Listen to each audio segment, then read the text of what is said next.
Hey guys, it's me, Crazy Honda Chris here, and here behind me, I'm gonna have a Honda HR-V LX. I'm gonna show you guys how to customize your guys' vehicle settings so everything's set the way you want, so you're set for success as you drive off the lot. So let's get going, and once again, congratulations.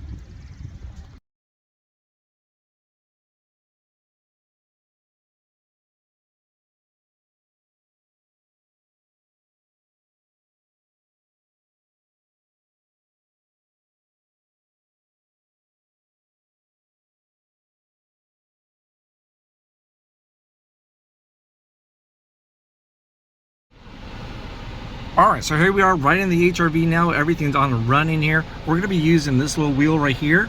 Scroll up and down, and you can push it into select. Alright, so those are the things I'm gonna be using.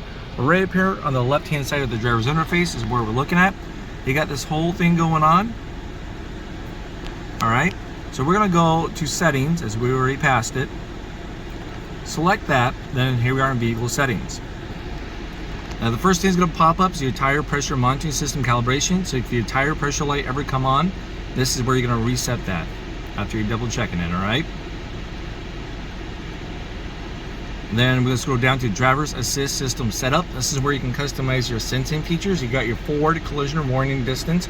When do you want your vehicle to warn you that you're going to hit an object in front of you, alright? So you got normal, short, and you got long. Honda put it on normal, so I'm going to keep it there.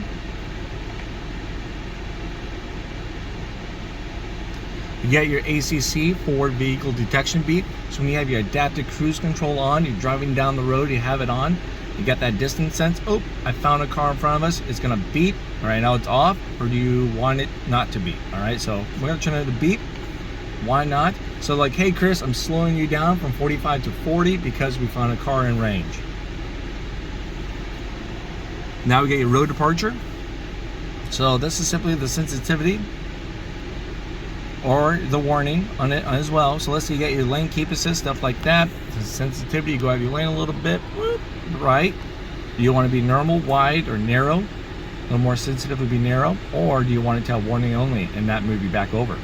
All right, so I'm going to keep it on normal.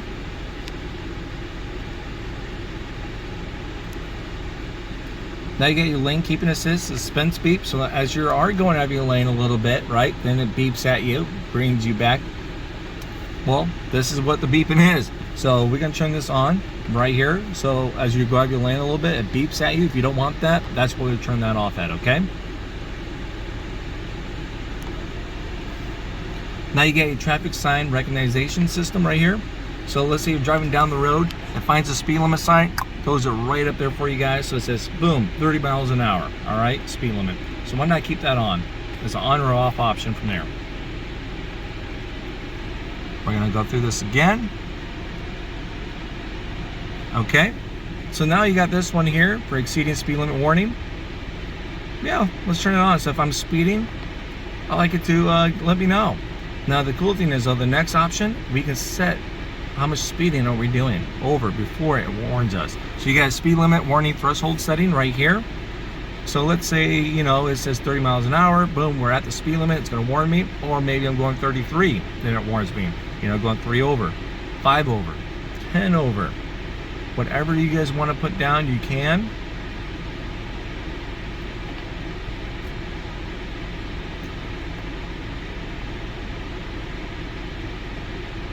All right, you got your driver's attention monitoring system right here. So pretty much the car is going to do everything in its power to warn you when you need to take a break. It knows the difference between you being a bad driver because you're dozing off or whatever the case is versus the wind blowing the car around.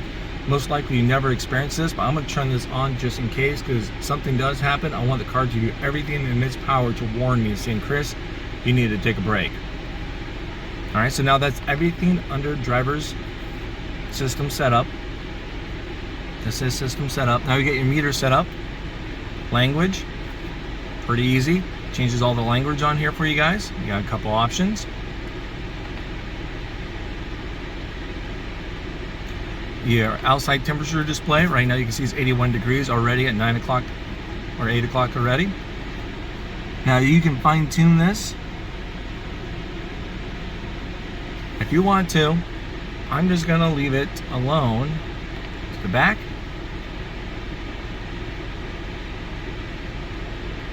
You got your trip A and trip B.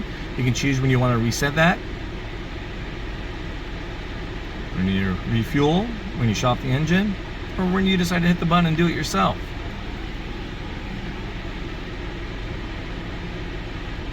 Trip B is going to be the same thing. You got your adjust alarm volume. So this is pretty much like your buzzer, your turn-in indicators. How loud are these going to be? All right. So if you're a little hard of hearing like me, boom, turn that baby up, or you keep it on normal or turn it down low if you have a little more sensitive ears. Now we got the fuel efficiency backlight. Simply is an on or off option there. So as you're driving down the road, you see this little video right up here. You got a little green bar that's going to be up there for you guys to let you know you're being fuel efficient. When you're not, it's just going to be not there. All right. Rear seat reminder. So this is on and off. So every time someone opens up a door back there, as you get the car on or off, stuff like that in a short amount of time, when you get out of the car, it's going to have you a little picture right up here saying, hey, check your rear seat. There might be something back there or someone, you know. Gives you a nice little visual cue. All right, and as we scroll down, you got your speed and distance. So if you don't want miles per hour, you can switch this right up there.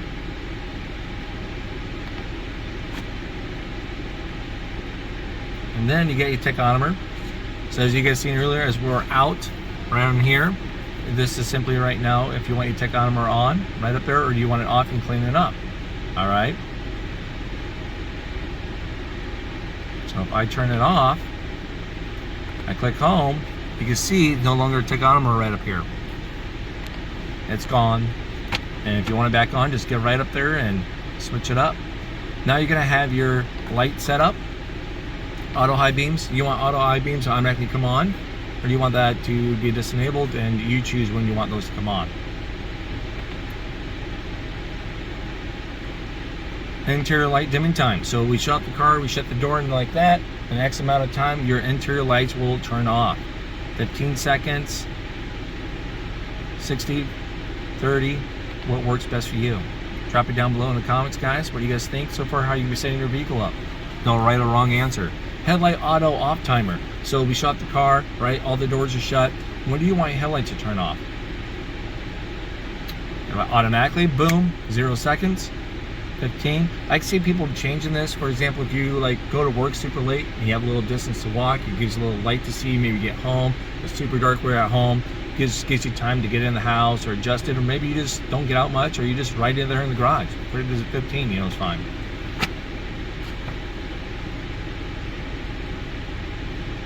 Auto light sensitivity. So when you have it on auto, your lights, you change day and nighttime transparency levels. Well, how soon do you want your headlights, or how late do you want your headlights to automatically come on? All right. You want a low sensitivity, minimum, high.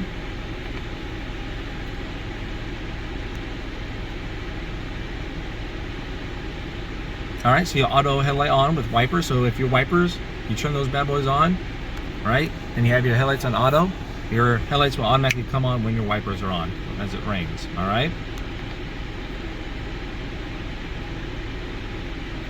So that's everything there.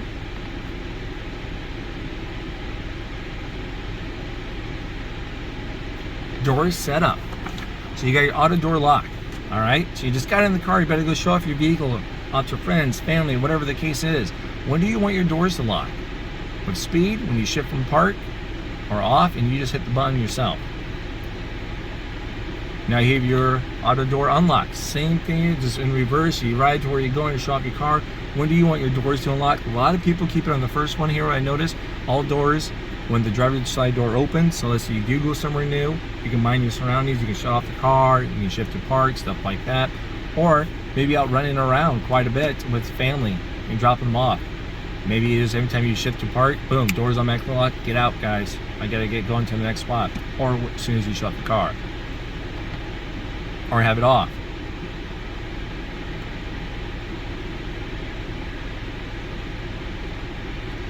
All right, you got your keyless answer back. So every time you hit lock, right, do you want it to kind of come back to you and yell at you like, yep, we're locked up.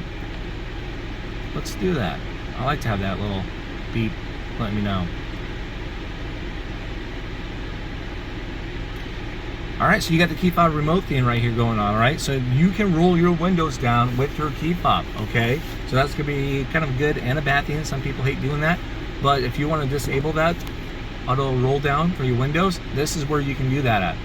You can just turn that off, and then as you hit that buttons, it will not do it, all right?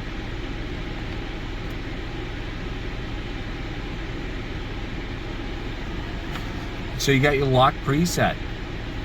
Lock preset is gonna be pretty nice. So let's say I got someone with me, right? One of the kids, a couple of the kids, I shut my door, I shut the car, I got everything in where I want the car at. I open up my door.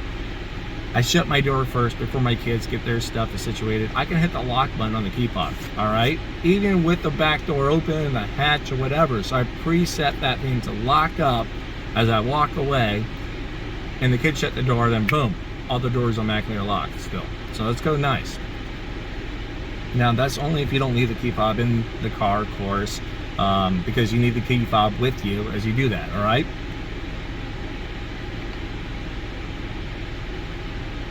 Now, let's see here, that's it from that point. Door setup, maintenance. This is where you're going to tell you for like in your oil changes, stuff like that, any other services you may need to be done from there.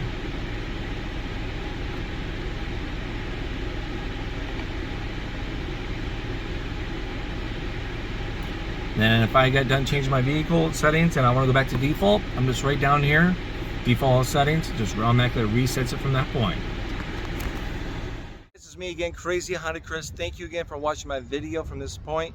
I appreciate it. If this was helpful, hit that like or consider subscribing to see more videos to come. I'll see you guys at the next video, all right? Bye-bye.